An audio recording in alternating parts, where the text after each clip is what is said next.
Antes de arrancar, una aclaración. Este video no es sobre quién tiene razón y quién no. No es un video en contra de nadie. No es machista, no pretende serlo. Y si en algún momento lo parece, estás escuchando mal. Esto es sobre una dinámica específica que destruye relaciones. Y esa dinámica no tiene género. Tiene miedo. Y el miedo, eso sí, no discrimina. Dicho eso, arrancamos. Hay una escena que se repite en miles de casas. Un hombre y una mujer están discutiendo. Puede ser sobre dinero, puede ser sobre los chicos, puede ser sobre algo tan ridículo como quién dejó la luz encendida. En algún punto de esa discusión, el hombre se da cuenta de que tiene razón. Lo sabe. Los hechos están de su lado. La lógica está de su lado. Y en ese momento, en lugar de seguir, frena, respira y dice: bueno, como vos querés, o tenés razón. No porque esté de acuerdo, no porque lo convenció de nada, sino porque aprendió con los años que no importa si tiene razón, que esa discusión no se va a resolver con argumentos y que es más fácil ceder que seguir peleando. Y en ese momento cree que está siendo maduro, pacífico, que está eligiendo la relación por encima del ego, que está haciendo lo correcto, pero no. Lo que está haciendo es cavar su propia tumba, lentamente, con mucha paciencia. El problema no es la discusión que perdiste, el problema es el patrón que se instala cuando la perdés sistemáticamente. O peor todavía, cuando ni siquiera llegas a la discusión porque ya aprendiste que no vale la pena intentarlo. Hay una diferencia enorme entre elegir no pelear por algo que genuinamente no te importa y elegir no pelear porque sabes que vas a perder, aunque tengas razón. La primera es sabiduría, la segunda es resignación. Y la resignación, a diferencia de la sabiduría, no te hace sentir bien con vos mismo, te va vaciando. Schopenhauer tenía una idea que aplica perfecto acá. Decía que el sufrimiento no viene de lo que perdemos, sino de la distancia entre lo que somos y lo que nos permitimos ser. Un hombre que calla lo que piensa, que traga lo que siente, que aprende a no opinar, no está siendo paciente, está siendo menos de lo que es. Y esa reducción tiene un costo que se paga con intereses. El resentimiento no llega de golpe, llega en cuotas. Primero es una discusión sobre unas vacaciones que no se tuvieron. Después es una decisión sobre la casa que se tomó sin consultarlo de verdad, o consultándolo como formalidad cuando la decisión ya estaba tomada. Después es una cena en lo de la familia de ella, que no quería ir, pero fue igual. Después es un comentario sobre su trabajo, sobre sus amigos, sobre cómo maneja el tiempo, que tragó sin responder porque no vale la pena. Cada una de esas cosas, sola, es irrelevante. Juntas, acumuladas sobre años, son una deuda que eventualmente explota. Y cuando explota, nadie entiende de dónde salió tanta bronca por algo aparentemente tan pequeño. El silencio tiene esa trampa. Parece que no hace nada mientras se acumula. Y un día pasa algo completamente menor, algo ridículo. Y todo lo que se guardó en años sale de una vez. Y ahí la relación no tiene forma de sobrevivir a eso sin haber construido previamente la infraestructura para procesarlo. Jung lo llamó la sombra. Todo lo que reprimís, todo lo que negás de vos mismo, no desaparece. Se guarda y crece en la oscuridad. Y cuando sale, sale distorsionado, amplificado, con una violencia que no tiene proporción con lo que lo disparó. El hombre que nunca discute no es un hombre sin sombra. Es un hombre con una sombra enorme que no conoce. Hay otro problema. El silencio sistemático le manda un mensaje a la pareja que ninguno de los dos quiere reconocer, que su opinión no importa. no conscientemente, no en los términos que ella podría articular, pero en el nivel más básico, más visceral, cuando una persona en una relación nunca confronta, nunca insiste, nunca dice, no, en esto no estoy de acuerdo y no voy a ceder. La otra persona empieza a perder el respeto, no porque sea cruel, sino porque el respeto requiere que haya algo que respetar, y la ausencia permanente de posición propia es, con el tiempo, la ausencia de una persona. Ahora la parte fea, porque hasta acá podría parecer que el problema es la dinámica de la pareja, la dificultad de ciertas conversaciones, la complejidad de las relaciones, pero hay algo anterior a todo eso. Hay una razón por la que cedes, y esa razón no es generosidad, aunque a veces se disfrace de eso. La primera razón es el miedo al conflicto, no a esta discusión en particular, al conflicto en general, a la posibilidad de que el otro se enoje en serio, de que la situación se salga de control, de que digan algo de lo que no puedan volver.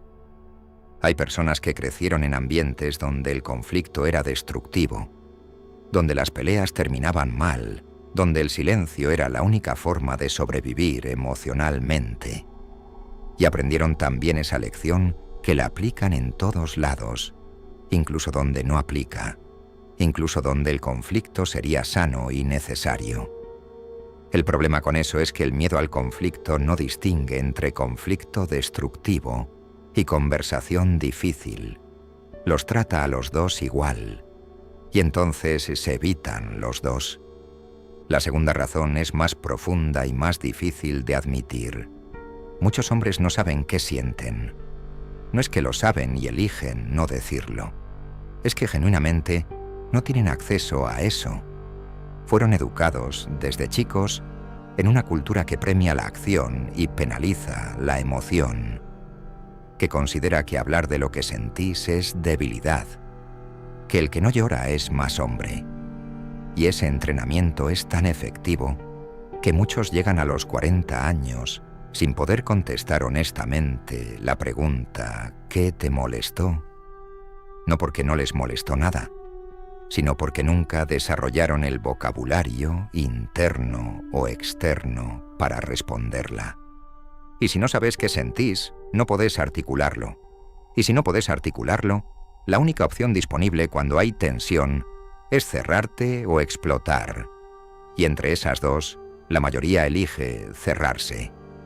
La tercera razón, y esta es la que más duele, es que en algún punto aprendieron que ceder es la forma más rápida de terminar con la incomodidad. Es condicionamiento clásico. Si cada vez que sostenés tu posición, la situación se complica, y cada vez que cedes la situación se calma, el cerebro aprende. Aprende que ceder funciona, que es el camino de menor resistencia. Y lo que el cerebro aprende a hacer para sobrevivir, lo hace cada vez más automáticamente, hasta que ya ni siquiera es una decisión consciente. Ya es el default. Sartre tenía un nombre para esto: mala fe. La mala fe no es solo mentirle a otro, es mentirte a vos mismo. Es actuar como si no tuvieras elección cuando sí la tenés. Como si fueras un objeto determinado por fuerzas externas en lugar de un sujeto que elige. El hombre que dice, con ella no puedo discutir, no está describiendo una realidad objetiva. Está describiendo una elección que no quiere ver como tal. Está eligiendo no discutir y llamándolo imposibilidad para no tener que responsabilizarse de esa elección. Y acá viene la parte más incómoda, porque todo lo que describí hasta ahora puede sonar como una crítica, y en cierta manera lo es, pero no es una crítica moral, no es sos malo ni estás haciendo algo imperdonable. Es una descripción de una trampa, y las trampas son más fáciles de salir cuando las podés ver con claridad. Hay algo específico que pasa alrededor de los 40 y que vale la pena nombrar. Las mujeres que llegan a esa edad atraviesan una transformación que no es menor. Es una etapa donde muchas hacen un balance, consciente o no, de lo que dieron y lo que recibieron, donde la tolerancia a ciertas dinámicas que aguantaron a los 20 o los 30 se agota, donde la paciencia con la invisibilidad propia, con lo que callaron ellas, con lo que soportaron en silencio, llega a un límite. Y cuando eso pasa, cuando una mujer llega a los 40 con más claridad sobre lo que quiere y menos disposición a negociarlo, el hombre que lleva 10 o 15 años cediendo sistemáticamente, se encuentra de repente en una situación para la que no tiene ninguna herramienta, porque las discusiones se hacen más intensas, las demandas más claras, la confrontación más directa, y él nunca desarrolló el músculo de la conversación difícil, porque siempre encontró la salida de emergencia del silencio. Eso no es culpa de ella. Eso es el resultado de dos personas que llegaron al mismo punto con herramientas completamente distintas. Hay una imagen que sirve acá. Pensa en una relación como en un territorio compartido, no en términos de poder, no en términos de quién manda a quién, sino en términos de espacio.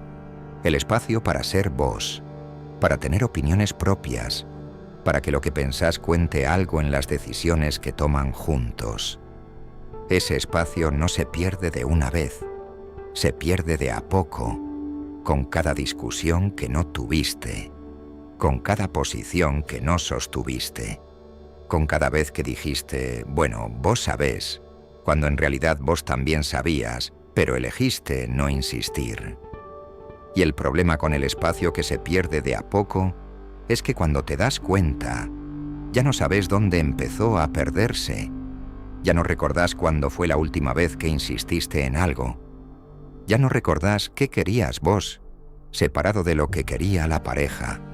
Y eso es una crisis de identidad, aunque no la llames así, aunque no uses esas palabras. Los estoicos hablaban de la ciudadela interior. Marco Aurelio escribió sobre ello. La idea de que hay un núcleo en vos que nadie puede tocarte si vos no lo dejás. Un espacio de valores, de perspectiva, de identidad que es tuyo y de nadie más. El estoicismo no era sobre ser indiferente al mundo, era sobre no dejar que el mundo te borrara. El hombre que cede sistemáticamente no está siendo estoico, está haciendo lo opuesto, está dejando que el exterior le reescriba el interior. Y en algún punto, cuando mirás para adentro, no encontrás mucho. Encontrás una colección de preferencias que son en realidad las preferencias de otro. Encontrás opiniones que en realidad son acuerdos tácitos con la posición dominante de la pareja. Encontrás una versión de vos mismo que se fue achicando para no crear fricción.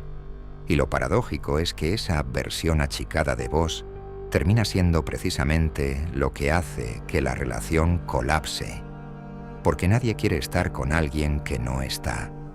Nadie quiere compartir la vida con una sombra. Y cuando el que cedía siempre finalmente explota, o finalmente se va, el otro muchas veces dice, no lo veía venir. Y es cierto, porque lo que se fue apagando tan lentamente no deja señales claras, deja ausencia. Y la ausencia es difícil de leer hasta que es total. Hay otra dimensión de esto que es menos hablada y más brutal. El terreno que cediste en las discusiones pequeñas también es terreno cedido en las decisiones grandes. La casa que compraron, el trabajo que no aceptaste porque no era conveniente para la familia, los proyectos que postergaste, las amistades que fuiste perdiendo porque generaban tensión, los hobbies que abandonaste porque tomaban tiempo que debía estar en otro lado. Hay hombres que llegan a los 40 y se dan cuenta de que prácticamente ninguna de las decisiones importantes de su vida adulta fue realmente suya, que cada una fue resultado de una negociación donde ellos empezaban cediendo y terminaban cediendo más, y que la vida que tienen es, en muchos sentidos, la vida que le quedó disponible después de acomodarle la vida a otro. Eso genera una rabia que es difícil de dominar porque se dirige en múltiples direcciones al mismo tiempo. Hacia la pareja, que sin quererlo ocupó el espacio que vos dejaste libre. Hacia vos mismo, por haber dejado ese espacio disponible. Hacia el tiempo que no vuelve. Hacia la versión de vos mismo que nunca llegó a ser, porque aprendió muy temprano que hacerse a un lado era la forma de mantener la paz. Kierkegaard escribió sobre la desesperación de no querer ser uno mismo, de la persona que se niega a sí misma, que no asume su propia existencia, que vive en función de lo que otros necesitan que sea. Decía que esa era la forma más profunda y más difícil de diagnosticar de la desesperación, porque desde afuera puede parecer una persona funcional, incluso una persona generosa, pero por dentro hay un vacío que no se llena con nada externo porque lo que falta es interno. Acá hay que cambiar el marco conceptual, porque la mayoría de la gente piensa en una discusión de pareja como en una competencia. Uno gana, uno pierde, y desde ese marco, ceder parece noble. Estás sacrificando la victoria por la paz. Pero ese marco está mal. Una discusión de pareja no es una competencia, es información. Es el mecanismo por el cual dos personas con visiones diferentes del mundo, con necesidades diferentes, con miedos diferentes, intentan negociar la realidad compartida. Y cuando uno de los dos sistemáticamente no participa de ese proceso, la negociación no desaparece. Sigue ocurriendo, pero con información incompleta. Y las decisiones que se toman con información incompleta tienden a ser malas para los dos. Pensalo así. Cuando vos callás lo que pensás para evitar una discusión, no estás protegiendo la relación. Estás privando a la relación de datos que necesita para funcionar bien. Tu perspectiva, tu disconformidad, tu no estoy de acuerdo con eso, son información valiosa. Son señales de que algo en la dirección que están tomando no está bien para vos. Y si esas señales no se expresan, la relación sigue en esa dirección sin saber que va a un lugar donde vos no querés estar. Los filósofos de la comunicación, particularmente Habermas, desarrollaron la idea de que el diálogo genuino requiere que las dos partes participen como iguales, que ninguno suprima su posición para facilitar el consenso, porque el consenso alcanzado por supresión no es acuerdo, es capitulación disfrazada, y la capitulación disfrazada no resuelve el conflicto subyacente, lo entierra, y lo que se entierra no desaparece. Ya lo dijimos, pero acá el punto es más específico. Lo que se entierra en las discusiones de pareja son necesidades reales, no caprichos, no ego, no la necesidad de tener razón, sino necesidades reales de ser visto, de que lo que pensás cuente, de que existas en la relación como algo más que una función. Hay una diferencia entre ceder en algo que genuinamente no te importa, que esa es una elección madura y válida, y ceder en algo que sí te importa, pero te convenciste de que no debería importarte. La segunda es la que hace daño, y la segunda es la más común, porque es más fácil decirse «esto no es tan importante» que sostener una posición incómoda. Alain de Botton tiene una idea interesante sobre el amor romántico y la madurez. Dice que el amor romántico popular, el que vemos en las películas, nos enseñó que cuando amas a alguien todo fluye naturalmente, que no hay que trabajar, que si hay conflicto es porque algo está mal. Y esa idea nos dejó completamente sin herramientas para manejar lo que el amor en la práctica requiere, que es la capacidad de tener conversaciones difíciles, de sostener desacuerdos sin que la relación se derrumbe, de negociar con honestidad en lugar de con silencio. El hombre que aprendió a callar para preservar la relación aprendió la lección equivocada de ese mismo manual. Aprendió que el conflicto es el enemigo de la relación, cuando en realidad el conflicto evitado es el que mata la relación. No de golpe, sino lentamente, como se oxida el metal, sin que nadie lo vea hasta que ya es demasiado tarde para hacer algo. Y acá la pregunta: ¿qué hacer con todo esto? Primero, una cosa que no vas a hacer: no vas a salir a ganar discusiones. Ese no es el punto. Si salís de este video pensando, bien, ahora voy a pelear más, erré el blanco. No se trata de pelear más, se trata de evitar menos. La diferencia es importante. Pelear por pelear es tan destructivo como callar siempre.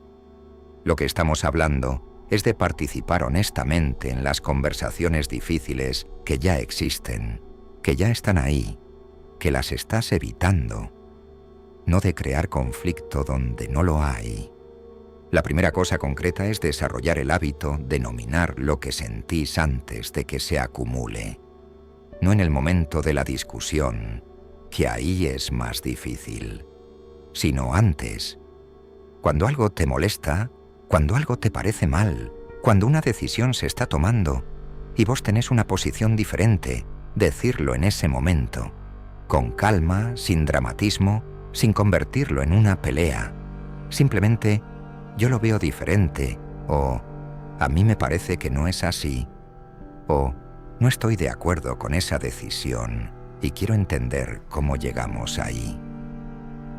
Esas conversaciones son incómodas, van a generar tensión, pero la tensión de esa conversación es infinitamente menos destructiva que la tensión acumulada de 10 años de silencio.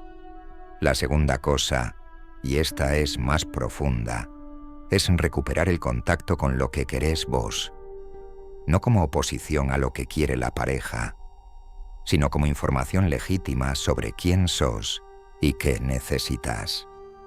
Muchos hombres llegan a cierta edad y cuando les preguntan qué quieren, no saben responder porque hace tanto que no se lo preguntaron que la respuesta se borró. Recuperar eso requiere tiempo, requiere silencio propio, no silencio hacia afuera. Requiere preguntarse con honestidad qué quedó en el camino, qué se postergó, qué se negó, qué se disfrazó de madurez cuando en realidad era miedo. La tercera cosa es entender que la relación que vale la pena tener es una relación donde los dos existen de verdad, no una donde uno existe y el otro acompaña.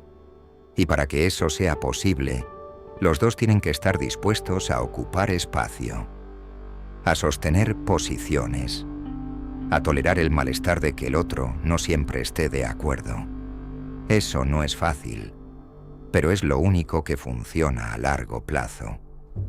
Frankl decía que la libertad no es nunca libertad de algo, es libertad para algo. La libertad de no discutir, la libertad del silencio, no es una libertad real, es la libertad de escapar.